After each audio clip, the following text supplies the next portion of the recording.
Jessica Hembree with the Healthcare Foundation of Greater Kansas City. I'm a Program and Policy Officer.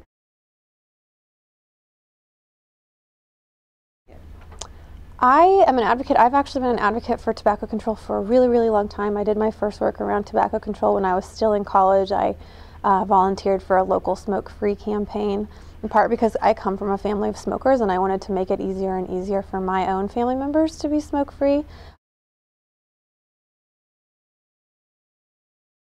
What I'm really hoping to learn that I think is going to be relevant for the work that we do at the Healthcare Foundation is what some of the new best practices are around tobacco control.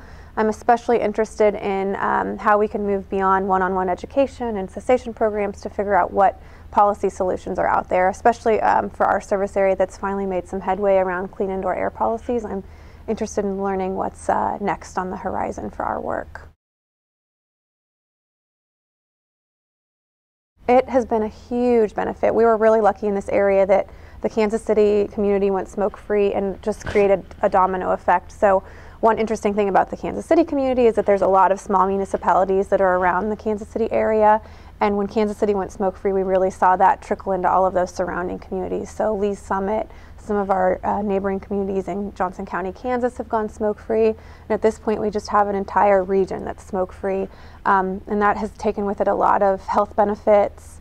We know there's a lot of evidence out there around reduced cardiac arrest admissions, and we're really thrilled to have those. And best of all, the Healthcare Foundation has funded some research around the economic impact of those smoke-free ordinances, and we haven't seen any damaging economic impact in the Kansas City area. I'm a huge fan of Kansas City, so I'm really excited that everyone's going to be here. I'm happy to share a ton of excellent local recommendations. The best thing about Kansas City being smoke-free is that I can recommend all my favorite restaurants and not worry about any of them having smoking on the premises. Being smoke-free, I think, has contributed to the culture that we have in Kansas City, which is becoming a more and more progressive, more and more artsy city. And I think being smoke-free is part of the reason that's happening, as we're starting to have more and more fine dining establishments, more and more really, really fun, eclectic bars, because people are willing to go out and enjoy the sort of entertainment scene in Kansas City because they know they can do that without coming home smoky.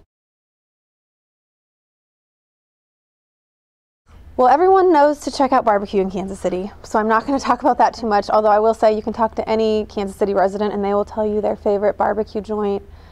We have tons of them: Oklahoma Joe's, Gates, Bryant's. We're sort of the birthplace of barbecue, and there's no shortage of barbecue. But of interest to people attending the conference might be that just in this area there's a lot of really, really great local and organic restaurants. There's a place called Bluebird that's fantastic. Right across from that is the West Side Local. Those are all in the Crossroads district. This is really close to the Power and Light district, which is a great sort of nightlife area. The River Market has some really fun places. One of my favorite cupcake shops is up there.